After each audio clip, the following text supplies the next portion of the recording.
Hello, beautiful souls. Welcome to Transformation Tuesdays, your weekly dose of truth, healing, and that one friend who tells you what is really going on at work without getting fired. Today, we are deep diving into the jungle. No, not Amazon. The other wild terrain that is called office politics. We are going to learn it in five different parts. in the first in the first is all about the silent game of office politics and what's really going on, right? And what we are not just surviving it, we are transforming through it using the powerful Hawaiian prayer of healing, ho opono opono. Let me begin with this. Have you ever walked into a meeting and felt like you were stepping into a season finale of Game of Thrones? Backstabbing, silent alliances, fake smiles, power plays, and you are just trying to share your monthly report. Plot twist: someone takes credit for your work, and suddenly they are getting promoted, while you are stuck wondering if you missed a memo or an entire episode. Here is the truth: office politics is not just about power, ego, or promotions. It's about projections. It is a mirror. Every sneaky tactic, every manipulation, every cold war by the water cooler reflects something inside us that needs healing. When someone gossips about you, when your manager favors someone else, when your coworker conveniently forgets to CC you, it feels personal. But what if it's not just about them? What if it is about a pattern you have unconsciously invited? Not because you are weak, but because your soul is ready to grow beyond it. And this is where Ho Opno Opno walks in, wearing metaphorical Ray-Bans and saying, "Let's clean that frequency, babe." Because when we practice, I take 100% responsibility. I'm sorry. Please forgive me. Thank you. I love you. We are not saying that it's all my fault. We are saying I'm ready to stop holding on to this vibration. In today's story based episode, I will share real life stories from someone who faced a toxic team lead and healed their self-worth, to a quiet employee who became a respected leader without politicking, just by cleaning inside. Because the truth is, when you clean inside, your external office game changes. You don't need to manipulate. You radiate such clarity and strength that politics melt away or bounce off you like Wi-Fi in a concrete bunker. So today, we are not here to fight fire with fire. We are not here to, but we are here to rise above it. We are here to clean the energy that keeps attracting these power struggles. Stay with me for the next part, because I'm going to tell you the story of an employee who went from always ignored to strategic advisor in just 3 months using Ho'oponopono. Spoiler: there were no strategy decks involved, just emotional cleaning and one deeply embarrassing moment involving a shared Google Documents and the wrong emoji. Let's laugh, let's learn, and let's clean together. Now, let's go to the part 2. Part 2 is the real story, from overlooked employee to office hero, without playing dirty. So, all right. In part 1, we decoded the hidden language of office politics. Now, let me take you on a real life journey. One of my favorite Ho'oponopono transformation ever. Meet my friend Nikhil. Smart, efficient, helpful to a fault. Basically, the Google documents of human beings. Always available, always working late, and yet always invisible. Promotions? Skipped. Recognitions? No. Credit for team success? Given to the loudest voice in the room. Usually his manager, who treated Nikhil like an office extension code. Useful, replaceable, and easy to trip over. Now, here is where it gets interesting. One day, after yet another meeting where someone else presented his work and got a round of applause, Nikhil had a breakdown. Not a dramatic one. No tears in the restroom, just a silent one.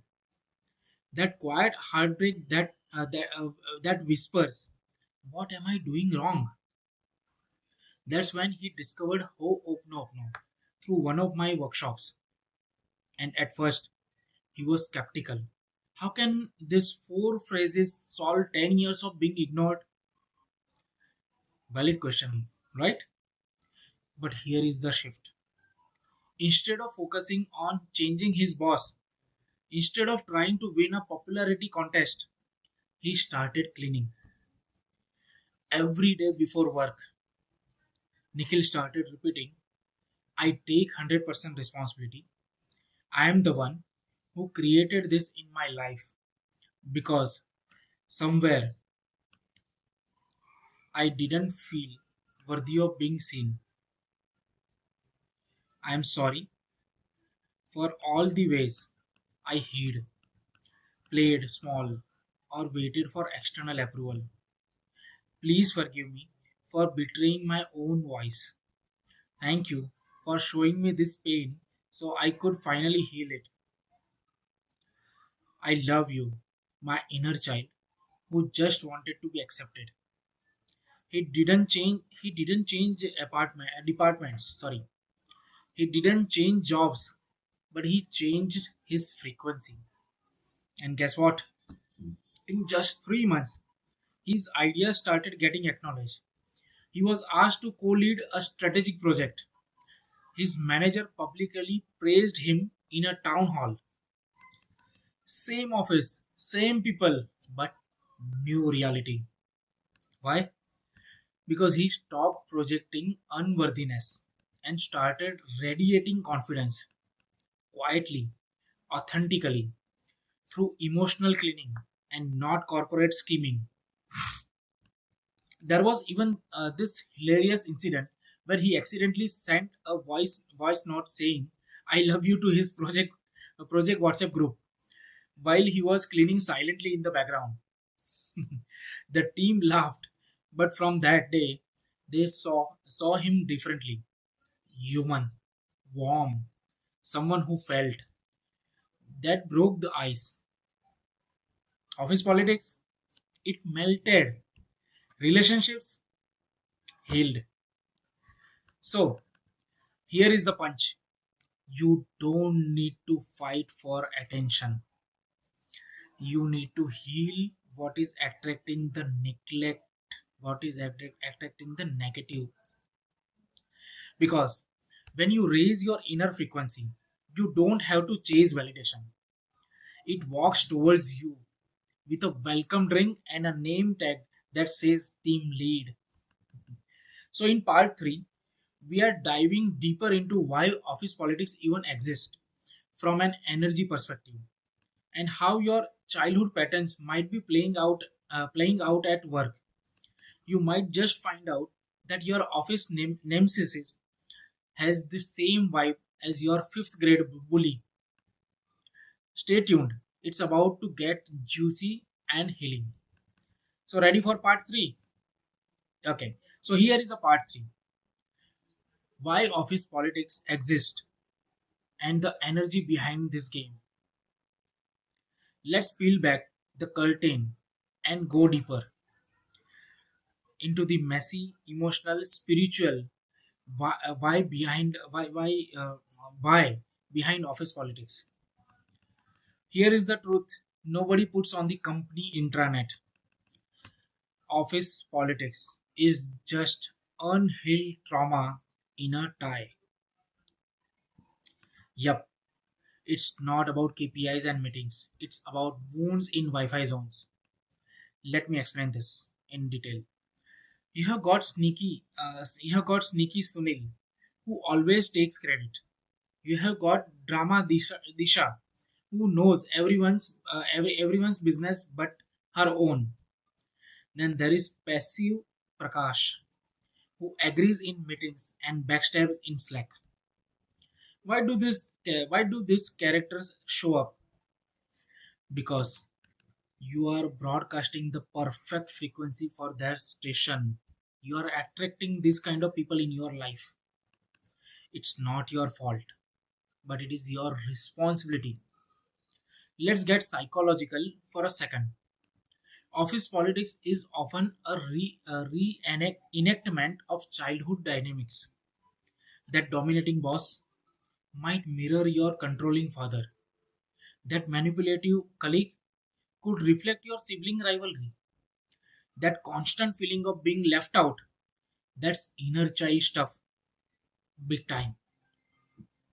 Here is a fun but painful punchline. You are not just working your job, you are working your karma. Let me repeat this. It is very important. You are not just working your job, you are working your karma. I had a client named Ria. She was a brilliant marketeer, but always looked into drama at work, gossiping, backstabbing, office alliances that felt like K dramas without subtitles. She started Ho'oponopono playing on this pattern. I take 100% responsibility because I am the one who created this, because I grew up believing attention only comes through chaos. She cleaned on her mother's toxic friendships, the betrayal she saw growing up, and the belief that harmony is boring. Guess what happened? Her involvement in gossip stopped. The drama didn't disappear, but she was not a magnet for it anymore. And eventually, the people who fed on that energy left or were transferred. The office didn't change, her resonance did. See, the workplace is an energetic mirror. It reflects what you need to clean. And when you use Ho'oponopono, you stop needing others to behave differently for you to feel safe or successful. You become the calm in the chaos, the eye of the corporate cyclone. So ask yourself right now, what patterns am I reliving at work that have nothing to do with work? Maybe it's approval seeking, maybe it's avoidance of conflict, maybe it's playing small because someone told you ambition is ugly. Use Ho'oponopono not as workplace strategy, but a soul strategy. A soul strategy. Say it with me. I am sorry. Please forgive me. Thank you. I love you. Not just for the people causing the office stress, but for you, the version of you that believed you had to tolerate it. So, in part 4, we are getting practical. How to actually use Ho'oponopono every day at work, even while sending emails or sitting in a 45-minute meeting that could have been just a two-line message. Okay. And yes, I will even show you how to clean silently during your one-on-one with your least favorite manager. So stay with me. It's about to get liberating. Now part 4, using Ho'oponopono in real time at work, and how to get the guide. Let's talk practical magic. How do you actually use Ho'oponopono when you are in the in a thick of office politics?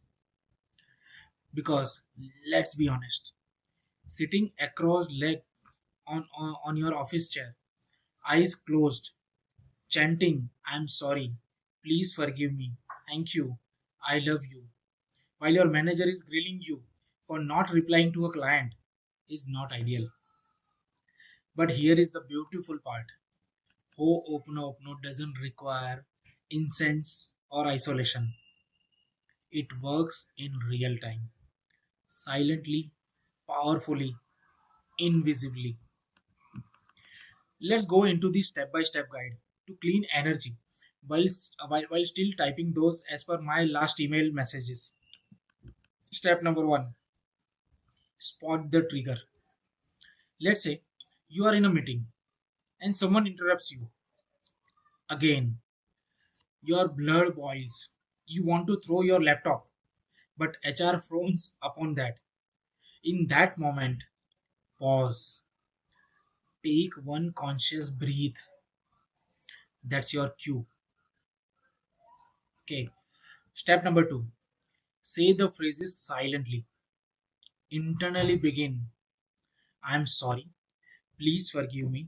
Thank you. I love you. You don't need to know what you are cleaning. Your subconscious already knows. And no, you don't have to stare lovingly at the interrupter while saying it. Keep your neutral face. Let your internal Google run the spiritual cleanup.